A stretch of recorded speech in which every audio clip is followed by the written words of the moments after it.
నమస్కారం ఘంటారావానికి స్వాగతం. ముందుగా ప్రధాన అంశాలు. ఇరాన్ ఇజ్రాయెల్ యుద్ధం ముగిసిందని ట్రంప్ ప్రకటన. 24 గంటల్లో కాల్పుల విరమణ అమల్లోకి వస్తుందని పోస్ట్.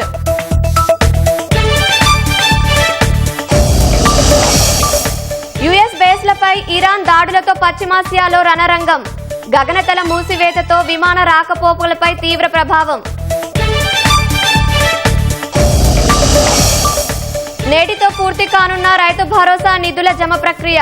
రాష్ట్ర వ్యాప్తంగా సంబరాలకు సిద్ధమైన ప్రభుత్వం.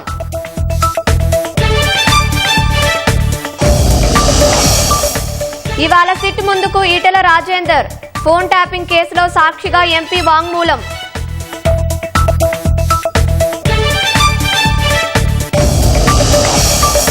ఇవాల్టితో ముగియనున్న నూనె శ్రీధర్ ఏసీబీ కస్టడీ. అక్రమంగా సంపాదించిన ఆస్తులపై దర్యాప్తు చేస్తున్న అధికారులు.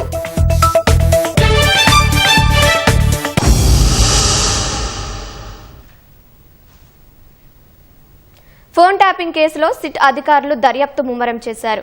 కాసేపట్లో సిట్ ముందు హాజరు కానున్న ఈటెల రాజేందర్ సాక్షిగా వాంగ్మూలం ఇవ్వనున్నారు. మరింత సమాచారం మా ప్రతినిధి రమేష్ ప్రత్యక్ష ప్రసారం ద్వారా అందిస్తారు.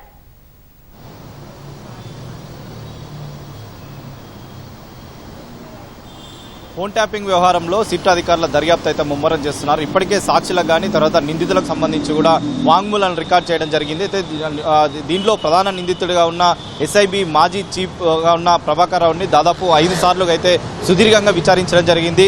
గతంలో అరెస్ట్ చేసిన 4 నిందితులు ఎవరైతే ప్రభాకర్ రావు పైన కూడా అందరూ కూడా నిందితులు ప్రభాకర్ రావు ఆదేశాలతోనే మేము ఫోన్ ట్యాపింగ్ చేశారని చెప్పి కూడా వాంగ్మూలం కూడా ఇవ్వడం జరిగింది. దాని ఆధారంగా కూడా ప్రభాకర్ రావుని ప్రశ్నించడం జరిగింది. దాంతోపాటు 618 మందికి సంబంధించి కూడా ఫోన్ ట్యాపింగ్ జరిగిందని బట్టి సిట్ అధికారులు గుర్తించడం జరిగింది. దాంట్లో కొంతమందిని సాక్షులను ఇప్పటికే సిట్ అధికారులు సాక్ష్యాలు వాంగ్మూలను అయితే రికార్డ్ చేయడం జరిగింది. దాంట్లో కాంగ్రెస్ పిసిసి అధ్యక్షుడిగా ఉన్న మహేష్ కుమార్ గౌడ్తో పాటు కొంతమంది కాంగ్రెస్ నేతలు తర్వాత కొంతమందికి సంబంధించిన వారిని అయితే వాంగ్మూలను అయితే రికార్డ్ చేయడం జరిగింది. ఈ రోజు ప్రధానంగా మల్కాజ్గిరి బీజేపీ ఎంపీగా ఉన్న ఈటెల రాజేందర్ను ఉదయం 11 గంటలకు సాక్షిగా రావాలి, తర్వాత సాక్షికి సంబంధించి కూడా వాంగ్మూలం ఇవ్వాలని చెప్పి కూడా సిట్ అధికారులు కూడా అతనికి కోరడం జరిగింది. అయితే ఈ నేపథ్యంలోనే అతను నేరుగా జూబ్లీహిల్స్ ఏసీపీ కార్యాలయానికి వచ్చి ఈరోజు అతను వాంగ్మూలం అయితే ఇవ్వనున్నారు. గతంలో ఉప ఎన్నికలకు సంబంధించి కూడా అతను నిలబడిన సమయంలో కూడా ఫోన్ ట్యాపింగ్ చేశారని చెప్పి కూడా గతంలో ఆరోపణలు చేయడం జరిగింది. అతనికి సంబంధించిన ఆరోపణలు ఏవైతే ఉన్నాయో వాటిని పూర్తి స్థాయిలో సాక్షిగా వాంగ్మూలం అయితే రికార్డ్ చేయనున్నారు. దీంతో పాటు బీజేపీ నేత ప్రేమేందర్ రెడ్డి కూడా సిట్ అధికారులు కూడా విచారణ ఈరోజు సాక్షిగా వాంగ్మూలం అయితే రికార్డ్ చేయనున్నారు. అంటే ఇప్పటికే కొంతమంది సాక్షులను వాంగ్మూలం రికార్డ్ చేసిన సిట్ అధికారులు వారిని పూర్తి స్థాయిలో వాంగ్మూలం పూర్తి చేసిన తర్వాత మరొకసారి కూడా ప్రభాకర్ రావుతో పాటు తర్వాత ప్రణీత్ రావును కూడా అధికారులు ప్రశ్నించే అవకాశం ఉంది. ఎందుకంటే ఇప్పటికే కొన్ని ఆధారాలు తర్వాత వాటికి సంబంధించిన కూడా చేయడం జరిగింది. ఉప ఎలక్షన్స్ ఎక్కడైతే మునుగోడు కానీ దుబ్బాక హుజురాబాద్ సంబంధించిన ఉప ఎలక్షన్లో ఫోన్ ట్యాపింగ్ ద్వారా వారి రాజకీయ ప్రత్యర్థులకు సంబంధించిన బంధువులు సన్నిహితులతో కూడా అక్కడ ఉన్న ట్రాన్సాక్షన్ సంబంధించి కూడా కొంతవరకు నగదును సీజ్ చేసి వాటిని స్వాధీనం చేసుకున్నట్లు కూడా సిట్ అధికారులు గుర్తించడం జరిగింది. ఎలక్షన్ సమయంలో ఎవరెవరు ఫోన్లు ట్రాపింగ్ చేయడం జరిగింది వాటికి సంబంధించిన ఇప్పటికే కొంతవరకు సమాచారం రాబట్టడం జరిగింది. అయినప్పటికీ సాక్షుల యొక్క వాంగ్మూలం చాలా కీలకంగా మారనుంది. కాబట్టి సాక్షుల వాంగ్మూలం తీసుకున్న తర్వాత ప్రభాకర్ రావుకు సంబంధించి కూడా మరి ఎలాంటి విషయాలు వెల్లడిస్తారనేది కూడా ఇప్పుడు చూడాలి. ఎందుకంటే దీంట్లో కేవలం ప్రభాకర్ రావుతో పాటు 4 నిందితులు ఉన్న ప్రణీత్ రావు తర్వాత భుజంగరావు రాధాకిషన్ రావుతో పాటు తిరుపతనకు సంబంధించి కూడా వారి వాంగ్మూలాలను గతంలో రికార్డ్ చేయడం జరిగింది. మరి ఒక్కసారి కూడా వీరు ఇప్పటికే ప్రణీత్ రావుని వాంగ్మూలం రికార్డ్ చేసినప్పటికీ మరొకసారి ముగ్గురిని కూడా వారిని కూడా నోటీసులు ఇచ్చి మరొకసారి అయితే విచారణకు రప్పించేందుకు కూడా సిట్ అధికారులు అయితే భావిస్తున్నారు. కానీ ఇప్పటికే ప్రభాకర్ రావు కేవలం అంటే కొంతవరకు సమాచారం అధికారులు అడిగిన ప్రశ్నలకు మాత్రం సమాధానం చెప్పకుండా మిగతా వాటికి మాత్రమే సమాధానం చెప్పినట్టు అధికారులు భావిస్తున్నారు. కానీ పూర్తి స్థాయిలో సహకరించట్లేదని ఒక సమాచారం అందుతుంది. కాబట్టి సుప్రీంకోర్టులో కూడా ఎందుకంటే ఇప్పుడే సుప్రీంకోర్టు ఆదేశాలు కూడా ఉన్నాయి. ఇతన్ని అరెస్ట్ చేయకుండా కేవలం విచారణ జరిపించాలని చెప్పి కూడా సుప్రీంకోర్టు ఆదేశాలు ఉన్న మేరకు సుప్రీంకోర్టు కూడా సిట్ అధికారులు కూడా వెళ్ళి అతన్ని ఈ కేసులో సహకరించట్లేదని చెప్పి కూడా సుప్రీంకోర్టు దృష్టికి తీసుకుపోయే అవకాశాలు అయితే తెలుస్తున్నాయి. కానీ పూర్తి స్థాయిలో సహకరించిన తర్వాత ఈ కేసు సంబంధించి కొంతవరకు పురోగతి సాధించామని చెప్పి అధికారులు అయితే భావిస్తున్నారు. ఇప్పటివరకు కొంతమందికి సాక్షులను మాత్రమే చేశారు కాబట్టి మిగతా వాటిని కూడా సాక్షులను వాంగ్మూలం రికార్డ్ చేసిన తర్వాత ప్రభాకర్ రావు కానీ తర్వాత పండిత్ రావుకి సంబంధించి కూడా ఎవరు ఆదేశాలతో మాత్రమే ఈ ఫోన్ ట్యాపింగ్ నిర్వహించారని దాని మీద ఒక స్పష్టత వస్తుందని చెప్పి కూడా అధికారులు అయితే భావిస్తున్న పరిస్థితి అయితే ఉంది. Vote studio. ధన్యవాదాలు రమేష్. హైదరాబాద్ కుత్బుల్లాపూర్ జీడిమెట్ల పోలీస్ స్టేషన్ పరిధిలో అర్ధరాత్రి హత్య జరిగింది. ప్రేమకు అడ్డు చెప్పిందనే కారణంతో కన్న తల్లిని 10వ తరగతి చదివే కుమార్తె ప్రియుడితో కలిసి హతమార్చింది. మరింత సమాచారం మా ప్రతినిధి నాగార్జున అడిగి తెలుసుకుందాం. నాగార్జున, కుత్బుల్లాపూర్లో జరిగిన హత్యకు సంబంధించిన వివరాలేంటి? గత రాత్రి జీడిమెట్ల పోలీస్ స్టేషన్ పరిధిలో ఉన్నటువంటి ఒక కాలనీలో ఈ దారుణం చోటు చేసుకుంది. గత కొన్ని రోజుల క్రితంగా 10వ తరగతి విద్యార్థినికి ఇన్స్టాగ్రామ్ లో అతను పరిచయం అయినట్లుగా పోలీసులకి సమాచారం అందింది. అతను ఇన్స్టాగ్రామ్ లో పరిచయం అయినటువంటి వ్యక్తితో ఆ బాలిక ప్రేమాయణం సాగించడం, అనంతరం కొన్ని రోజుల క్రితం ఆ ఇంటి నుంచి వెళ్లిపోయినట్లుగా వాళ్ళ కుటుంబ సభ్యులు చెప్తున్నారు. ఇంటి నుంచి వెళ్లిపోయిన తర్వాత ఆ తల్లి పోలీస్ స్టేషన్ లో ఫిర్యాదు చేసింది. దీనికి సంబంధించి తమ పాప కనిపించట్లేదనే తల్లి ఫిర్యాదు చేసింది. ఈ ఫిర్యాదుని బేస్ చేసుకొని పోలీసులు దర్యాప్తు చేసుకున్న క్రమంలో గత రాత్రి ప్రియుడితో కలిసి ఆ బాలిక ఇంటికి వచ్చి ఆ తల్లిని నిద్రిస్తున్న తల్లిని గొంతు నులిమి హత్య చేసినట్టుగా ప్రాథమికంగా సమాచారం. అయితే ప్రియుడితో కలిసి గొంతు నులిమి చంపిన తర్వాత తలపై ఒక కర్రతోటి మోదటంతో ఆమె అక్కడికే ముచ్చింది. అక్కడి నుంచి వాళ్ళు పరారైనట్టుగా తెలుస్తుంది. విషయం తెలుసుకున్నటువంటి పోలీసులు, స్థానికులు ఇచ్చినటువంటి సమాచారం మేరకు పోలీసులు ఘటనా స్థలానికి చేరుకొని ఆమె పోస్ట్ మార్టం నిమిత్తం గాంధీ ఆసుపత్రికి తరలించారు. అనంతరం కేసు దర్యాప్తులో భాగంగా ప్రస్తుతానికైతే ఆ సదరు బాలిక పోలీసుల అదుపులో ఉంది. పరారీలో ఉన్నటువంటి మరొక ఇద్దరు, అంటే ప్రియుడితో పాటుగా ప్రియుడు సోదరుడు కూడా ఇంట్లో ఉన్నట్టుగా తెలుస్తుంది. సో వాళ్ళిద్దరిని కూడా కోసం కూడా పోలీసులు గాలిస్తున్నారు. ప్రస్తుతం అయితే బాలిక పోలీసుల అదుపులో ఉంది. ఘటనకు సంబంధించిన వివరాలు తెలుసుకుంటున్నారు. మరోవైపు మృతురాలి బంధువు ఇచ్చినటువంటి ఫిర్యాదు మేరకు ప్రస్తుతం జీడిమెట్ల పోలీసులు కేసు నమోదు చేసి దర్యాప్తు చేస్తున్నారు. సో ఈ ఘటనకు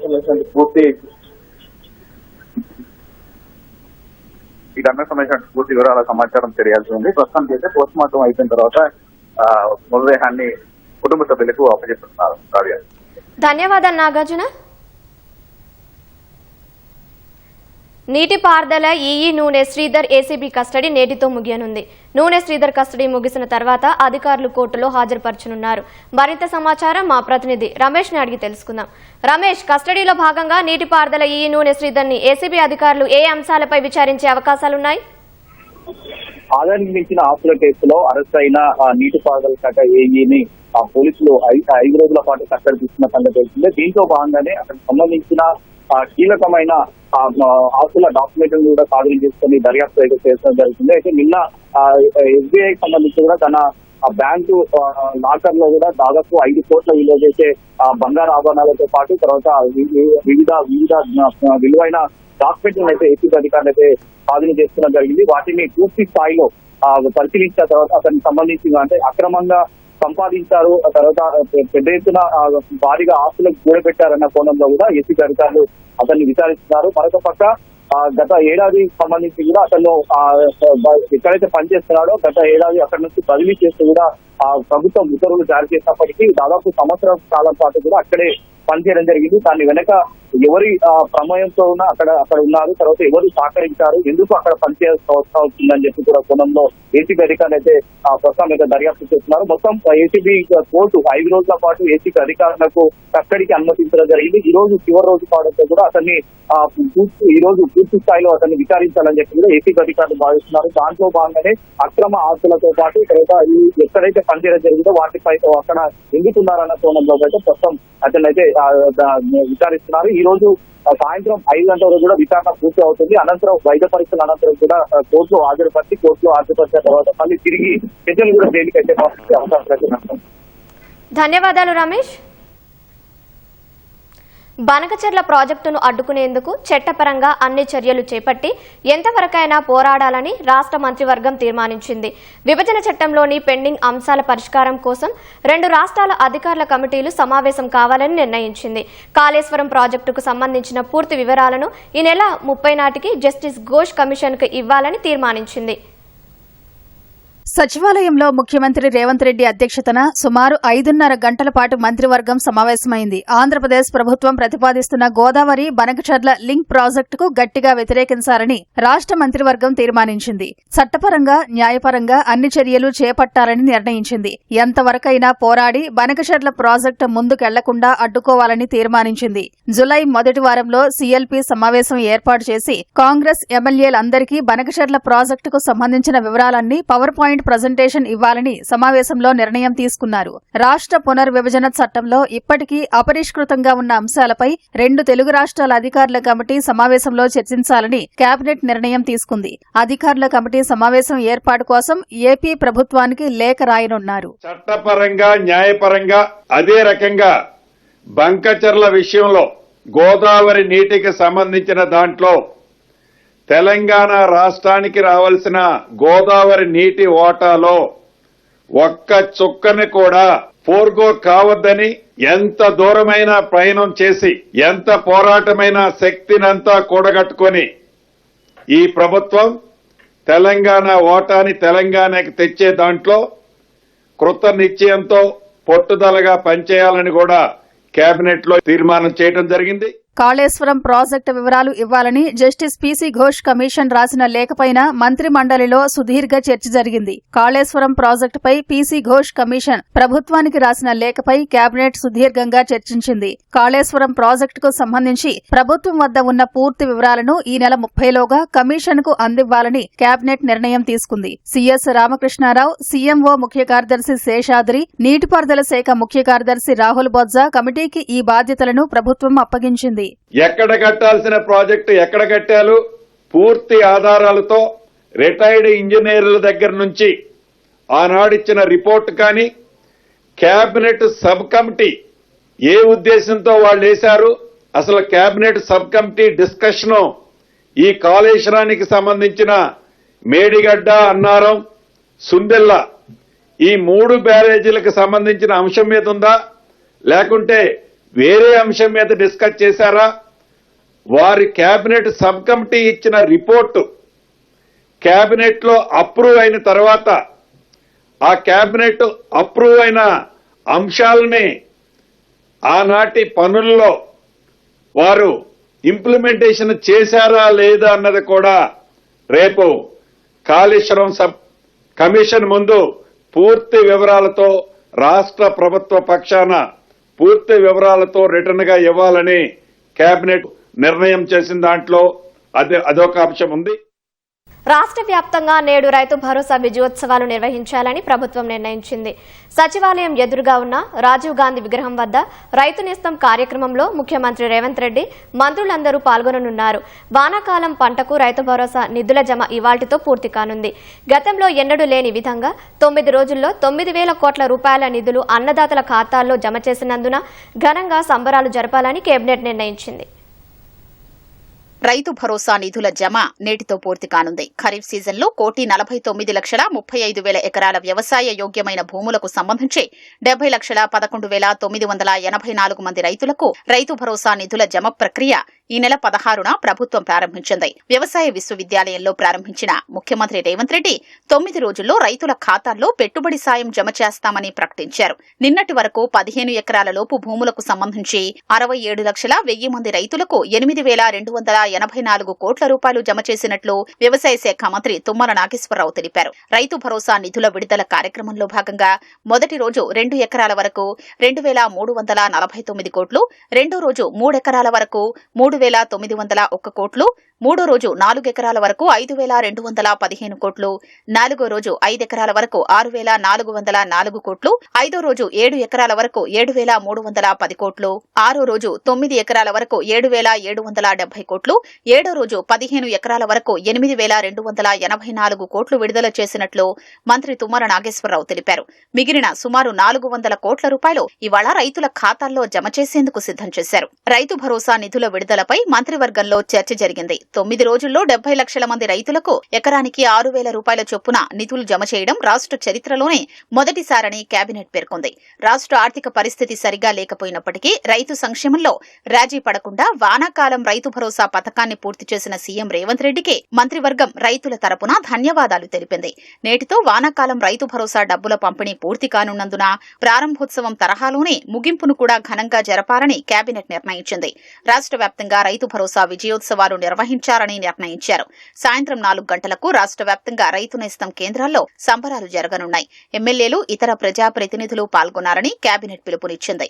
సాయంత్రం 6 గంటలకు సచివాలయం ఎదురుగా ఉన్న రాజీవ్ గాంధీ విగ్రహం ఆవరణలో రైతు నేస్తం కార్యక్రమంలో ముఖ్యమంత్రి రేవంత్ రెడ్డితో పాటు మంత్రులందరూ పాల్గొనాలని నిర్ణయించారు. గత ప్రభుత్వం మేమిచ్చాము అని గొప్పలు చెప్పుకునే దానికంటే అతి గొప్పగా రాష్ట్ర రైతన్నలందరికీ వ్యవసాయం దండగ కాదు పండగ అనే విధంగా వ్యవసాయం స్టార్ట్ అయ్యే ముందే 9 రోజులలో 9,000 కోట్లు ఇచ్చిన ప్రభుత్వం ఇందిరమ్మ ప్రభుత్వం. దీనికి కేబినెట్ లో సహచార కేబినెట్ మంత్రులందరం గౌరవ ముఖ్యమంత్రి గారికి, ఫైనాన్స్ మంత్రి, ఉప ముఖ్యమంత్రి వర్యులు భట్టి గారికి కృతజ్ఞతలు రాష్ట్ర రైతన్నల పక్షాన మా పక్షాన కూడా తెలియజేశాం. రైతు నేస్తం కార్యక్రమంలో రైతులతో ముఖ్యమంత్రి రేవంత్ రెడ్డి వీడియో కాన్ఫరెన్స్ ద్వారా మాట్లాడనున్నారు. వరంగల్ జిల్లా నల్లబెల్లిలో ఉప తహసీల్దార్గా విధులు నిర్వర్తిస్తున్న రాజేష్ ఖన్నా ఆరోగ్య పరిస్థితిపై ఈటీవీ తెలంగాణ ఈనాడులో ప్రసారమైన కథనానికి ప్రభుత్వం స్పందించి జీపీఎఫ్ బిల్లు పాస్ చేసింది. దీంతో రాజేష్ ఖన్నా ఖాతాలో 4,89,000 రూపాయలు జమ అయ్యాయి. 25 రోజులుగా ప్రైవేటు ఆసుపత్రిలో చికిత్స పొందుతూ చేతిలో డబ్బులు లేక రాజేష్ ఖన్నా కుటుంబం పడుతున్న ఇబ్బందులు అందరినీ కదిలించాయి. తెలంగాణ రాష్ట్ర తహసీల్దార్ల అసోసియేషన్ ప్రధాన కార్యదర్శి పాక రమేష్ 50,000, విశ్రాంత తహసీల్దార్ల సంఘం నాయకులు 50,000, వీఆర్ఏలతో పాటు రెవెన్యూ శాఖలో వివిధ విభాగాలకు చెందిన ఉద్యోగులు ₹1,00,000 సాయం చేశారు. ఉద్యోగుల జేఏసీ చైర్మన్, డిప్యూటీ కలెక్టర్ల సంఘం అధ్యక్షుడు లచ్చిరెడ్డితో పాటు రాష్ట్ర తహసీల్దార్ల అసోసియేషన్ ప్రధాన కార్యదర్శి రమేష్ ఆసుపత్రికి వెళ్లి రాజేష్ ఖన్నాని పరామర్శించారు. 7 లక్షల రూపాయలు చెల్లిస్తేనే రాజేష్ ఖన్నాను డిశ్చార్జ్ చేస్తామన్న ఆసుపత్రి నిర్వాహకులతో మాట్లాడి డబ్బులు చెల్లించకుండా డిశ్చార్జికి ఒప్పించారు. హైదరాబాద్ శంషాబాద్ ఎయిర్పోర్ట్ సమీపంలోని గగన్ పహాడ్ వద్ద ఒకే ద్విచక్ర వాహనంపై 8 మంది యువకులు ప్రయాణిస్తూ స్టంట్లు చేస్తూ కనిపించారు. నిర్లక్ష్యంగా నిబంధనలకు విరుద్ధంగా యువకులు విన్యాసాలు చేస్తూ ఇతర వాహనదారులకు ఇబ్బందులను సృష్టించారు. కొందరు వాహనదారులు ఈ వీడియోలను రికార్డు చేసి సామాజిక మాధ్యమం ద్వారా శంషాబాద్ డీసీపీకి ఫిర్యాదు చేశారు. తక్షణమే స్పందించిన పోలీసులు వారిపై కేసు నమోదు చేశారు. 8 మంది యువకులను గుర్తించి అదుపులోకి తీసుకున్నారు. భవిష్యత్తులో ఇలాంటి ఘటనలు పునరావృతం కాకుండా తగిన చర్యలు తీసుకుంటామని ట్రాఫిక్ ఇన్స్పెక్టర్ రాజేందర్ గౌడ్ స్పష్టం చేశారు.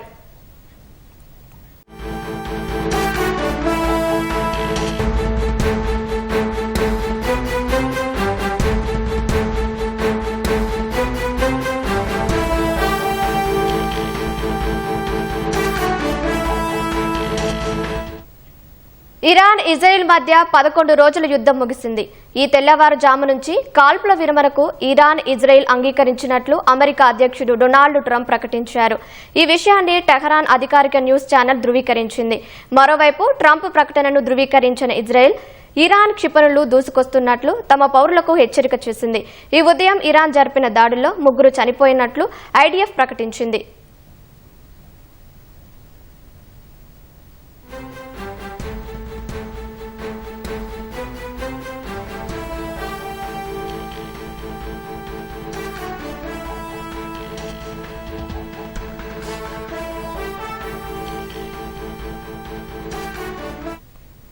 ఇజ్రాయెల్ మాత్రం కాల్పుల విరమణను అధికారికంగా ధృవీకరించినప్పటికీ దాడులు మాత్రం నిలిపివేసినట్లు కనిపించింది.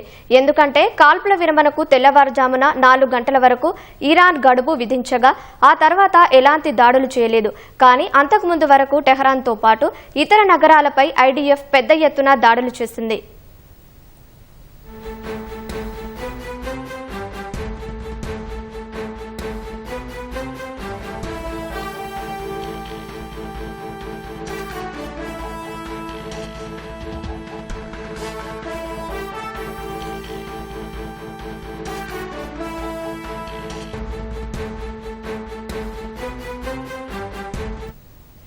ఇరాన్ ఇజ్రాయెల్ మధ్య 11 రోజుల యుద్ధం ముగిసింది. ఈ తెల్లవారుజాము నుంచి కాల్పుల విరమణకు ఇరాన్ ఇజ్రాయెల్ అంగీకరించినట్లు అమెరికా అధ్యక్షుడు డొనాల్డ్ ట్రంప్ ప్రకటించారు. ఈ విషయాన్ని టెహరాన్ అధికారిక న్యూస్ ఛానల్ ధృవీకరించింది. మరోవైపు ట్రంప్ ప్రకటనను ధృవీకరించని ఇజ్రాయెల్ ఇరాన్ క్షిపణులు దూసుకొస్తున్నట్లు తమ పౌరులకు హెచ్చరిక చేసింది. ఈ ఉదయం ఇరాన్ జరిపిన దాడుల్లో 3 చనిపోయినట్లు ఐడిఎఫ్ ప్రకటించింది.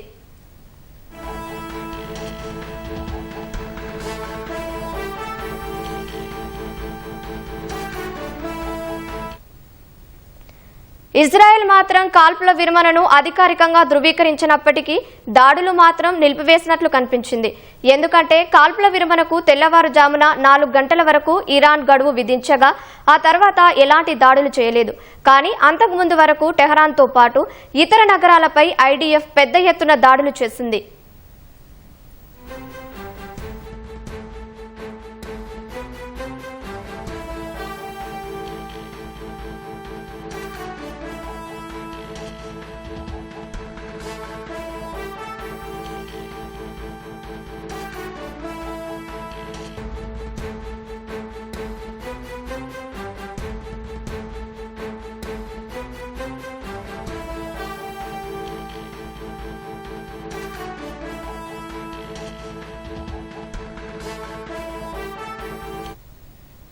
ఇరాన్ ఇజ్రాయెల్ మధ్య 11 రోజుల యుద్ధం ముగిసింది.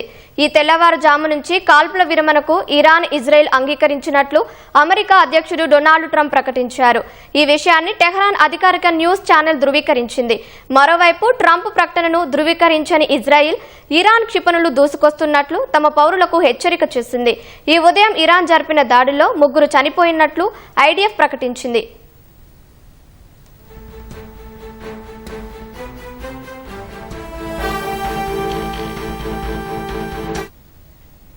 ఇజ్రాయెల్ మాత్రం కాల్పుల విరమణను అధికారికంగా ధృవీకరించినప్పటికీ దాడులు మాత్రం నిలిపివేసినట్లు కనిపించింది. ఎందుకంటే కాల్పుల విరమణకు తెల్లవారుజామున 4 గంటల వరకు ఇరాన్ గడువు విధించగా ఆ తర్వాత ఎలాంటి దాడులు చేయలేదు. కానీ అంతకుముందు వరకు టెహరాన్తో పాటు ఇతర నగరాలపై ఐడిఎఫ్ పెద్ద ఎత్తున దాడులు చేసింది.